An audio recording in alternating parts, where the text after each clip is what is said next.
Good morning students.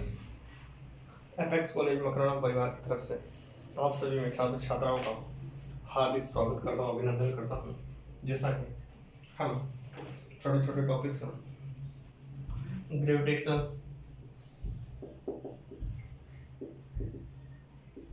Force. Gravitational force क्या होता है? यदि दो पार्टिकल्स हैं जिनका मास m1 एंड m2 है, क्या है m1 एंड m2, उनके बीच की डिस्टेंस r है, तो F इक्वल टू क्या होगा g m1 m2 by r square. g क्या है? कांस्टेंट है। g क्या है? कांस्टेंट है। d क्या है? जो d या r जो भी ले सकते हो आप, d है उनके बीच केंद्रों के बीच की दूरी, एंड जो कैपिटल G है उसकी वैल्यू क्या होती है 6.67 into 10⁻⁻11 newton into metre square पर केजी स्क्वायर। ठीक है।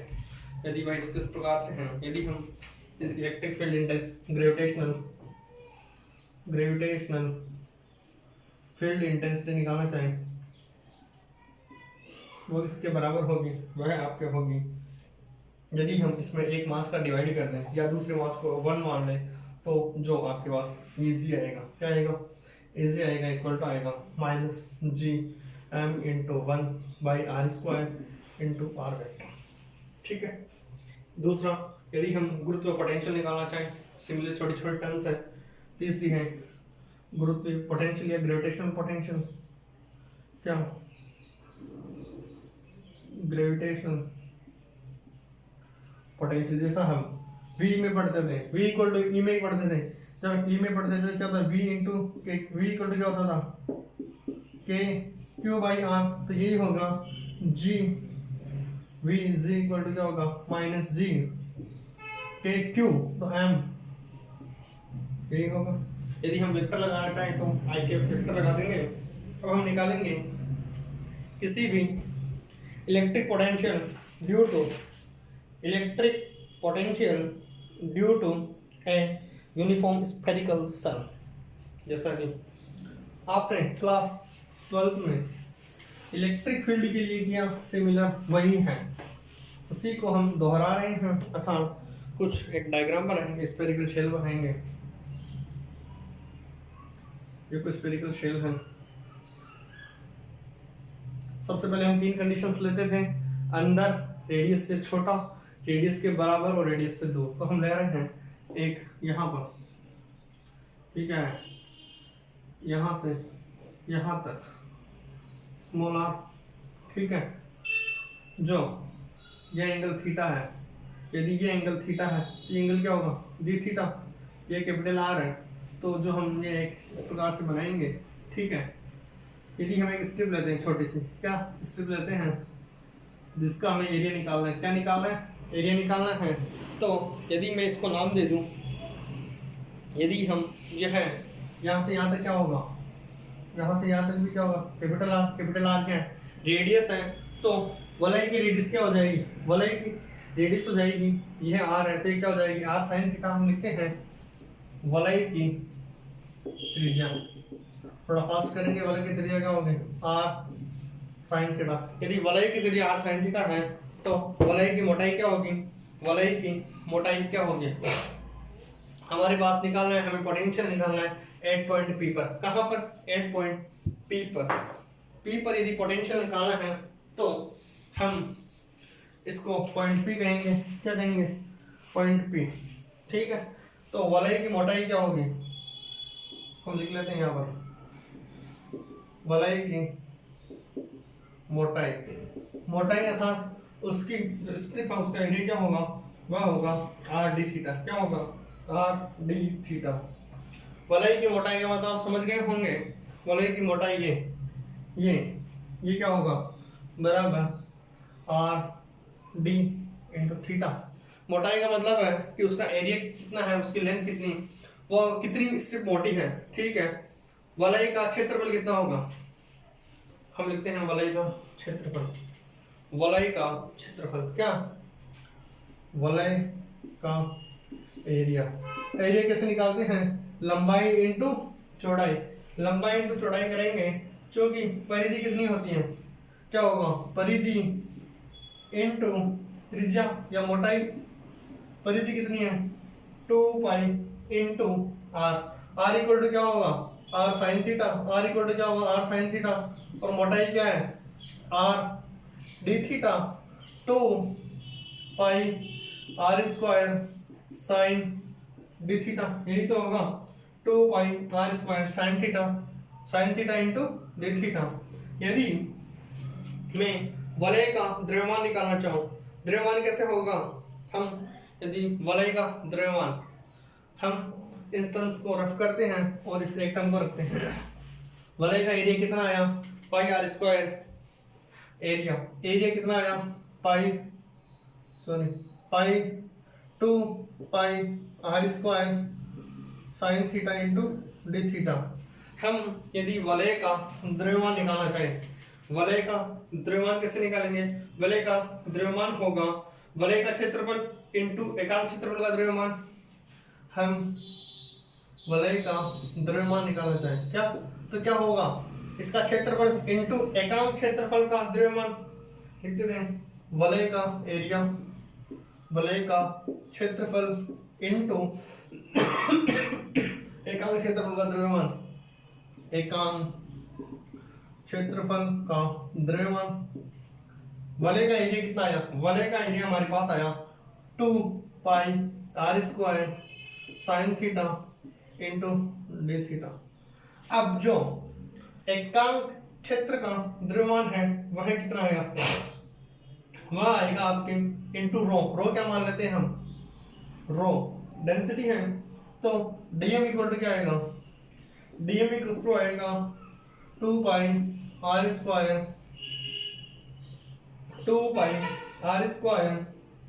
साइन थीटा 2 पाई आर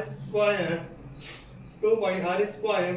यदि हम इसको जो वलय का क्षेत्रफल है उसको ए लिख दें तो 2 pi are square sine theta D theta into रो।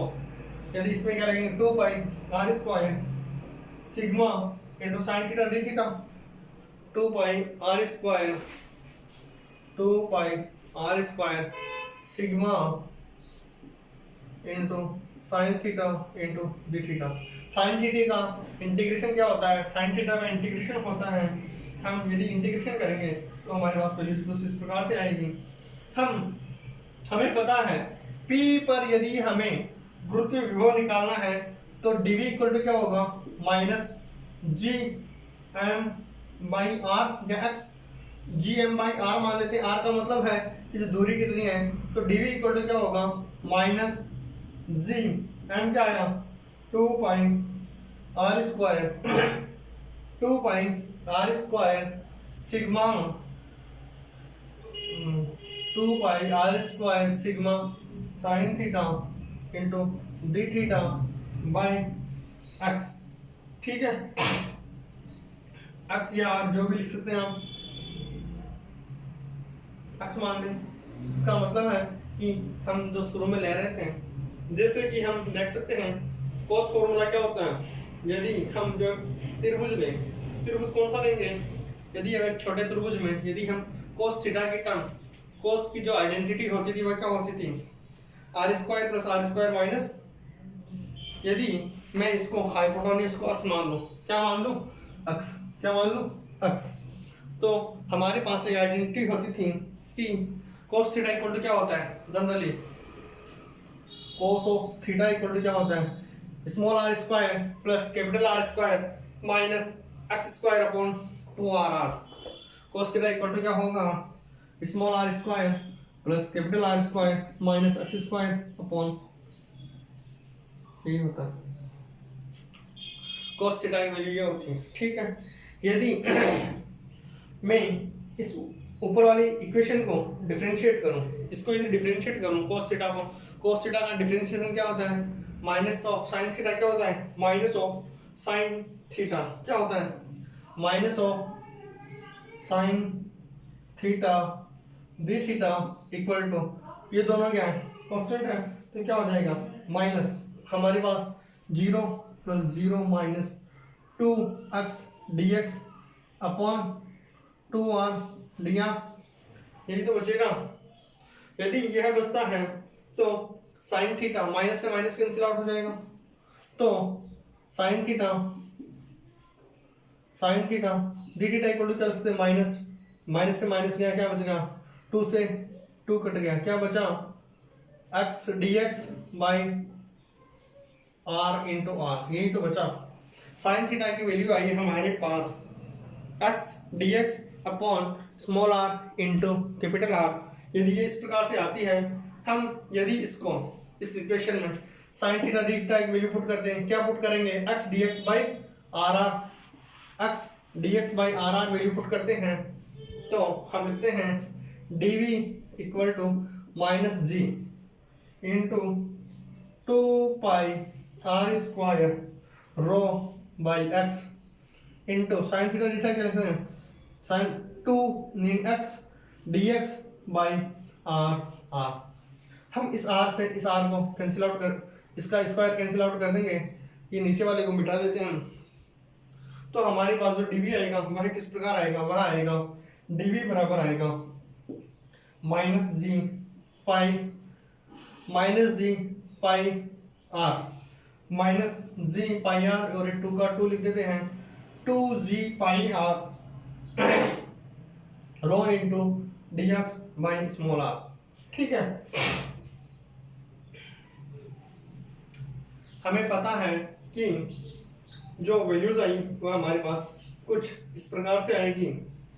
ठीक है, यदि हम इस इक्वेशंस को हम dv निकालना चाहें, यदि हम मान लें कि जो इंटीग्रेशन की लिमिट होगी वह कहाँ से कहाँ तक होगी, वह कहाँ से कहाँ तक होगी, small r minus capital R, जो इंटीग्रेशन हम कहाँ से कहाँ तक कर रहे हैं, जो हमें इंटीग्रेशन करना है उसकी लिमिट निकालनी है। देखो बड़ी क्या है स्मॉल r, छोटी क्या है कैपिटल R, मतलब small r minus capital R upon small r plus capital R। हमने एक स्ट्रिप का एरिया निकाला, इंटीग्रेशन का मतलब है एक छोटी स्ट्रिप का एरिया निकाल ली जाए, और उसके बाद यदि हम छोटी स्ट्रिप के एरिया के बाद उसी को हम इंटीग्रेट करते हैं, मतलब लोअर लिमिट से अपर लिमिट तक। लोअर लिमिट क्या है, हो सकता है ये कुछ यहाँ तक हो, कैपिटल R माइनस इस पॉइंट पे हो सकता है यहाँ ये पॉइंट हो सकता है ये हो, कहीं भी हो सकता है। तो हम स्मॉल r में से घटा सकते हैं और स्मॉल r में से बढ़ा भी सकते हैं। जो हमारे पास इंटीग्रेशन आएगा, इंटीग्रेशन किसका आएगा, हमारे पास dv का, और यदि हमें v निकालना है तो हम उसका इंटीग्रेशन करेंगे। इंटीग्रेट करने पर हमारे पास जो वैल्यूज आएगी, हमने सबसे मेन चीज़ है इसमें लिमिट निकालना। लिमिट हमारे पास आ गई r माइनस r।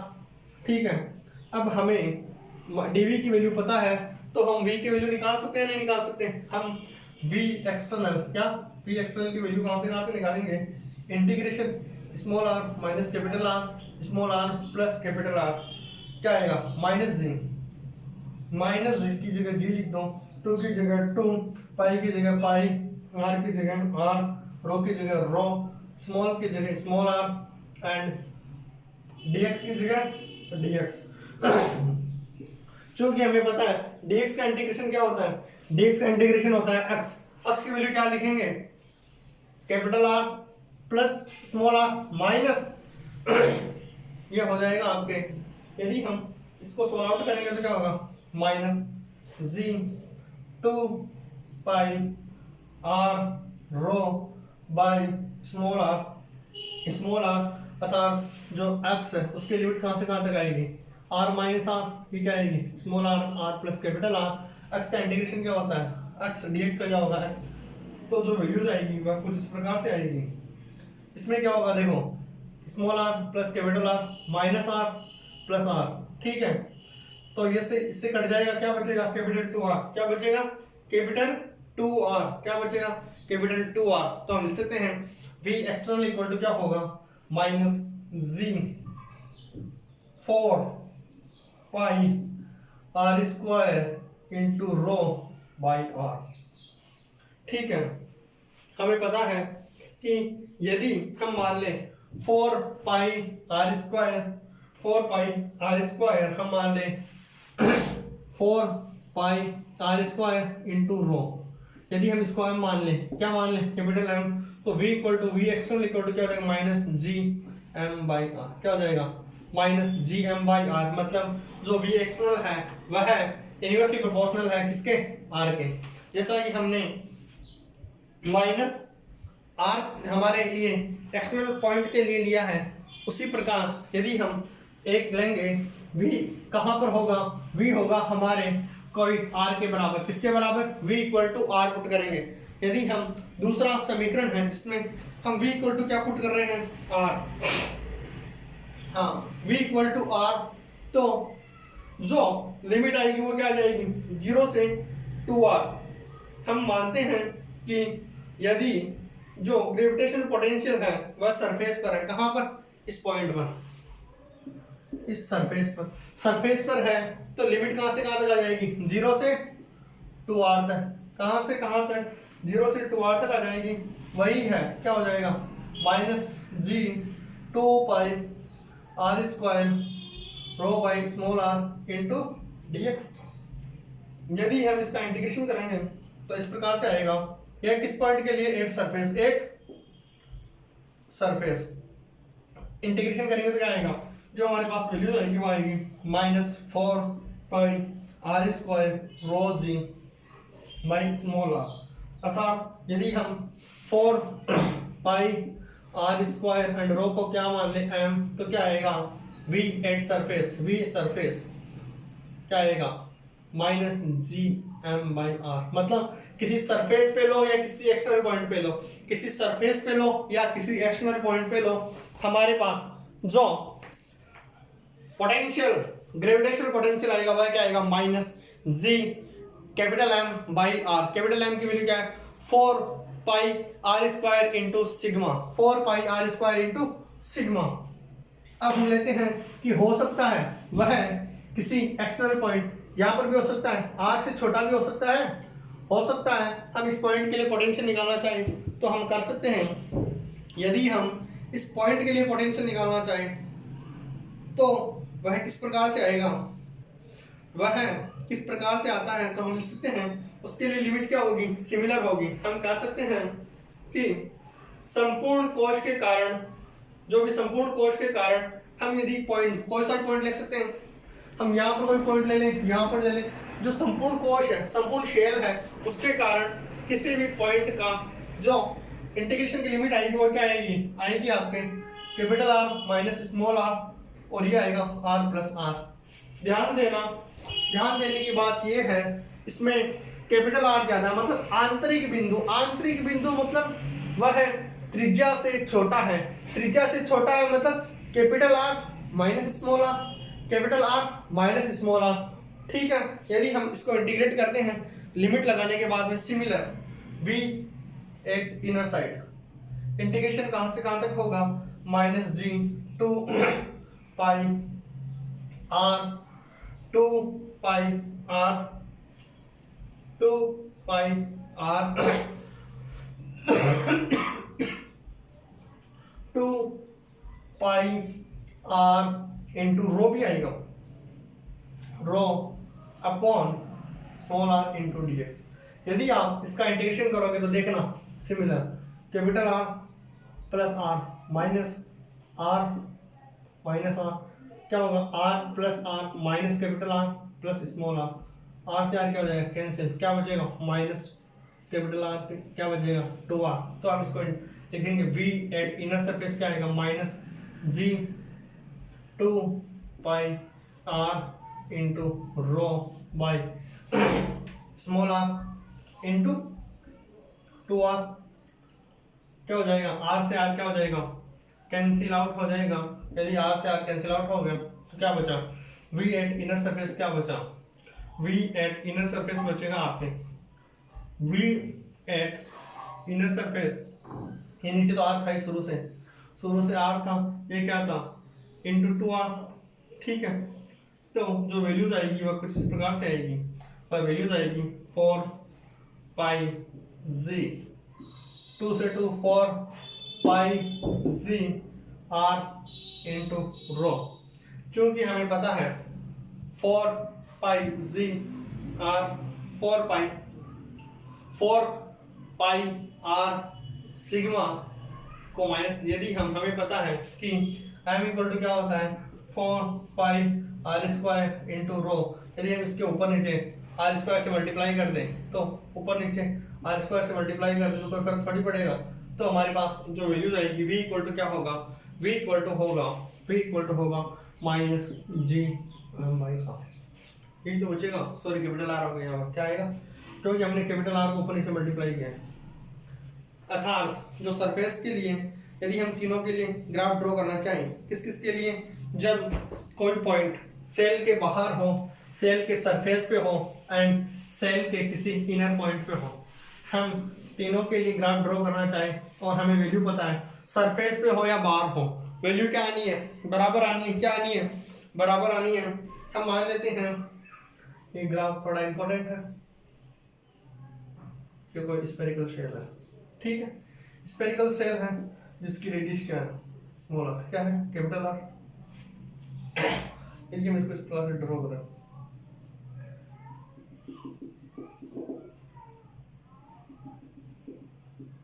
ठीक है, सबसे पहले हम लेते हैं कि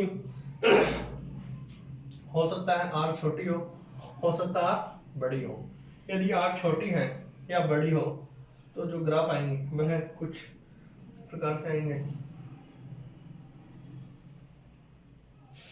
कुछ ग्राफ आएंगे वो किस प्रकार से आएंगे, अथा इसको कट, ये क्या आएगा v इक्वल टू क्या हो जाएगा minus G M by r, minus G M by r, ये क्या है, यहाँ पर जो सेंटर पे क्या आएगा minus G M by small r, ठीक है, जो यहाँ पर आएगा वह क्या आएगा v equal to minus g by r, v equal to minus G M by r, m capital है। अतः सरफेस के लिए हमने निकाला, इनर सरफेस के अंदर निकाला एंड सरफेस से कुछ दूरी पर निकालते हैं तो हमारे पास वैल्यूज कुछ इस प्रकार से आती हैं।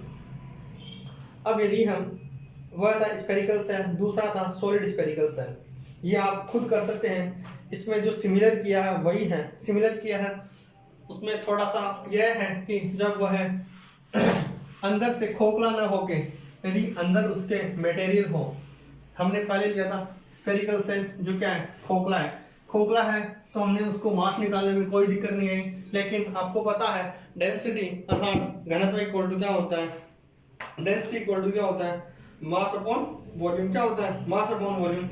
तो गोले का आयतन क्या होता है 4/3 पाई आर क्यूब। यदि हम इसको, ये क्या है घनत्व है, तो यदि हम घनत्व को ये क्या है आयतन, ये क्या है आयतन, यदि हम आयतन को घनत्व से मल्टीप्लाई कर देते हैं तो क्या आता है द्रव्यमान, क्या आता है द्रव्यमान। जो अगला डेरिवेशन है आपको उसमें केवल m की जगह 4/3 पाई आर क्यूब इंटू रो करना है, क्योंकि वह खोखला गोला नहीं है। इस प्रकार जो हम पोटेंशियल एनर्जी निकालना चाहते हैं, क्या पोटेंशियल एनर्जी, तो जैसे कि हमने पोटेंशियल हमने E इक्वल टू क्या होता है, E इक्वल टू क्या होता है K Q2 by R, E equal to क्या होता है इलेक्ट्रिक, हमने वो निकाला तो क्या आया, यह आया, तो इलेक्ट्रिक एनर्जी है तो Z इक्वल टू क्या होगा minus G M by r, simple है। इसके बाद ये छोटे छोटे टॉपिक्स हैं आपके इस प्रकार, यदि ग्रेविटेशनल फील्ड के कारण कोई सेल्फ एनर्जी की बॉडी निकालनी हो, यदि हम गाउस का लॉ जो हम जब इलास्टिक कोएफिशिएंट्स पढ़ेंगे उसमें भी कर देंगे। इस प्रकार हमारे ये यूनिट कंप्लीट होती है। हम अगली क्लास में या तो कंजर्वेटिव फोर्सेस पढ़ेंगे या डैम्प्ड ऑसिलेशंस के बारे में मैट्रिक्स बनाकर सॉल्व करेंगे, ठीक है। मैं अगेन आप सभी छात्र छात्राओं का अगेन एपेक्स कॉलेज मखना परिवार की तरफ से बहुत बहुत आभार ज्ञापित करता हूँ and again thank you so much.